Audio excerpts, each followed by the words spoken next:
औज़ुबिल्लाहिमिनश्शैतानिर्रजीम बिस्मिल्लाहिर्रहमानिर्रहीम। ख़वातीन और हज़रात, कोविड का जो पेंडेमिक था उन दिनों में एक दवाई जो तकरीबन पूरी दुनिया में मशहूर हुई और सारे लोगों ने उसके बारे में जाना और सारे लोगों को उसका इल्म हुआ, वो है जी हाइड्रोक्सीक्लोरोक्विन।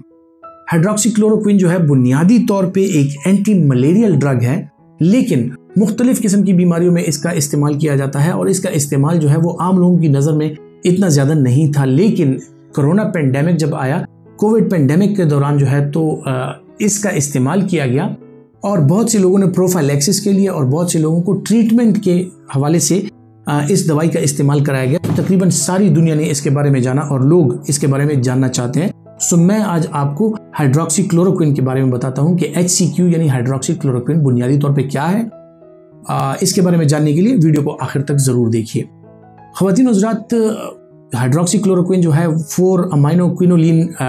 एक ड्रग है और इसका जो बुनियादी रोल है वो मलेरिया के लिए था और इसको एज एंटी मलेरियल इंट्रोड्यूस कराया गया था। इसका मैकेनिज्म ऑफ एक्शन ये है कि जो मलेरियल पैरासाइट है वो जो फूड वैक्यूल जब वो लेता है और जब वो लिबरेट करता है, जब वो डिवाइड होता है, सो ये उस वैक्यूलेशन के दौरान उसका जो अमल है उसको स्टॉप कर देता है और इसकी वजह से जो है तो जो मलेरियल पैरासाइट का सेल है वो लिबरेट नहीं कर सकता, वो डिवाइड नहीं कर सकता और वो सर्वाइव नहीं कर सकता, क्योंकि उसका फूड वैक्यूल का जो एब्जॉर्प्शन और उसका जो डाइजेशन का जो मैकेनिज्म है ये उसको अल्टर करता है और उसकी वजह से जो है तो मलेरियल पैरासाइट वो दम तोड़ देता है और आपका मलेरिया जो है वो बेहतर हो जाता है। वक्त गुजरने के साथ साथ जो हाइड्रोक्सीक्लोरोक्विन था, मलेरियल पैरासाइट जो है अपनी साख्त बदलते बदलते इसको रेजिस्टेंट भी हो गया और बहुत से मलेरियल पैरासाइट्स ऐसे हैं जो कि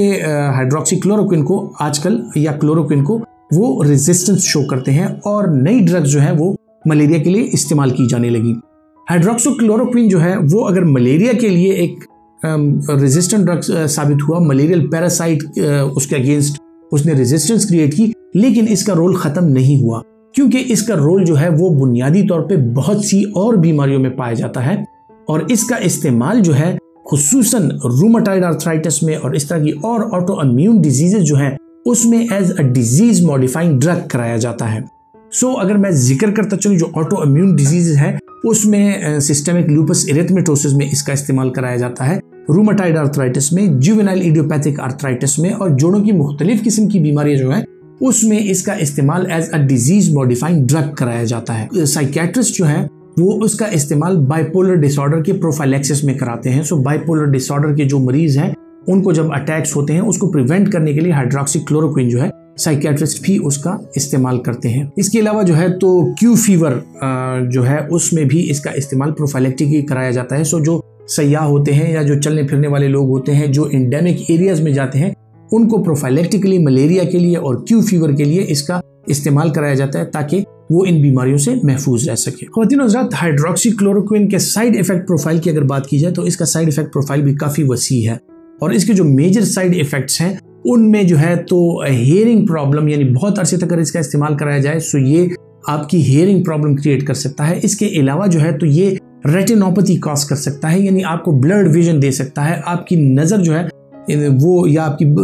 बसारत जो है वो धुंधली सी हो जाती है। सो धुंधलाहट और ब्लरिंग ऑफ विजन जो है वो हाइड्रोक्सीक्लोरोक्विन का एक कॉमन साइड इफेक्ट है। जो लोग ज़्यादा अरसे के लिए हाइड्रोक्सीक्लोरोक्विन का इस्तेमाल करते हैं उनमें चाहिए कि वो ENT सर्जन से अपने कान का मुआयना और जो ऑफ्थल्मोलॉजिस्ट है यानी आई स्पेशलिस्ट है वो उनसे मरहलावार जो है अपना आंख का मुआयना कराते रहें ताकि इसमें आपकी समात या आपकी बसारत जो है अगर आप ज़्यादा अरसे के लिए इसका इस्तेमाल कर रहे हो सो वो मुतासिर ना हो। जो लोग भी इसका इस्तेमाल ज़्यादा अरसे से कर रहे हो उनके लिए ज़रूरी है कि वो ENT और आई सर्जन से अपना मुआयना ज़रूर कराते रहें। इसके अलावा ख़वातीन और हज़रात, कुछ स्किन की बीमारियां ऐसी हैं जो कि इससे अराइज होती हैं या हाइड्रोक्सीक्लोरोक्विन के यूज़ के साथ वो ज़्यादा हो जाती हैं। सो जिस तरह डिस्कॉइड इरप्शंस होती हैं और स्किन एलर्जीज होती हैं वो इसके साथ ज़्यादा भी हो सकती हैं और वो उसकी सिविरिटी जो इन डिजीज़ की है वो इसके साथ बढ़ भी सकती है। जो लोग हाइड्रोक्सीक्लोरोक्विन का इस्तेमाल करते हैं और खुसूसन वो अगर एंटी डायबिटिक का भी इस्तेमाल कर रहे हैं ओरल, सो उन लोगों में हाइपोग्लाइसीमिया के चांसेस भी ज़्यादा हो जाते हैं और इसके साथ साथ उनमें टिनाइटिस यानी कानों में शोर आने का जो प्रॉब्लम है वो भी बढ़ सकता है। इसके साथ डिजीनेस भी हो सकती है और शुगर लेवल जो है वो कम भी हो सकता है। ख़वातीन और हज़रात, कौन से ऐसे लोग हैं जो हाइड्रोक्सीक्लोरोक्विन का इस्तेमाल नहीं कर सकते? जिन लोगों में कार्डियोमायोपैथीज हैं, यानी उनमें कंजेस्टिव या डायलेटेड कार्डियोमायोपैथी है या वो हार्ट डिजीज का शिकार हैं, वो लोग हाइड्रोक्सीक्लोरोक्विन का इस्तेमाल बिल्कुल नहीं कर सकते। जो लोग ओरल एंटी डायबिटिक्स का इस्तेमाल कर रहे हैं, खुसूसन सल्फोनाइल यूरियस का, उनको जो है तो हाइड्रोक्सीक्लोरोक्विन इस्तेमाल करते हुए उनको एहतियात बरतनी चाहिए और अपने डॉक्टर से ज़रूर मशवरा कर लेना चाहिए, क्योंकि ये जो है उनके साथ मिल के आपको हाइपोग्लाइसीमिया और इरिवर्सिबल हाइपोग्लाइसीमिया,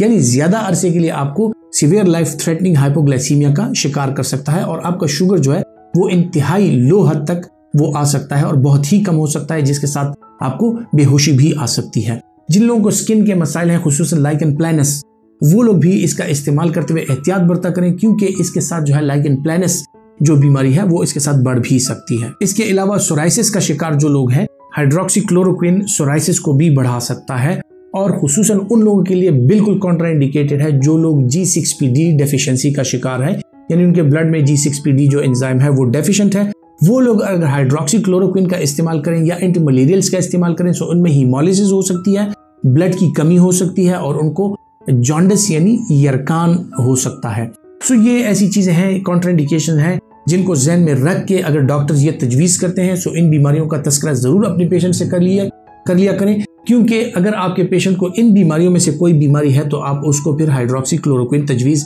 नहीं कर सकते। और या खुदा न खास्ता आपका डॉक्टर अगर आपको किसी बीमारी के लिए हाइड्रोक्सीक्लोरोक्विन तजवीज़ करता है और आपको इन मंदरजा बाला जो बीमारियां हैं जो मैंने इनका जिक्र किया उनमें अगर इसका इस्तेमाल आपको कराया जाए तो वो आपके लिए नुकसानदेह साबित हो सकता है। सो अपने डॉक्टर को अपनी कंप्लीट मेडिकल हिस्ट्री ज़रूर बताया करें। ख़वातीन हज़रात, उम्मीद करता हूँ कि मेडिसिन नॉलेज के हवाले से जो वीडियोज़ हम आप तक पहुँचा रहे हैं उनसे आपको फ़ायदा भी हासिल होगा, नॉलेज भी हासिल होगी और ये वीडियोज़ जो हैं आप अपने दोस्तों तक ज़रूर पहुँचाना चाहेंगे ताकि उनको भी ये नॉलेज हासिल होती रहे। अपना बहुत सा ख्याल रखिएगा। अल्लाह हाफिज़।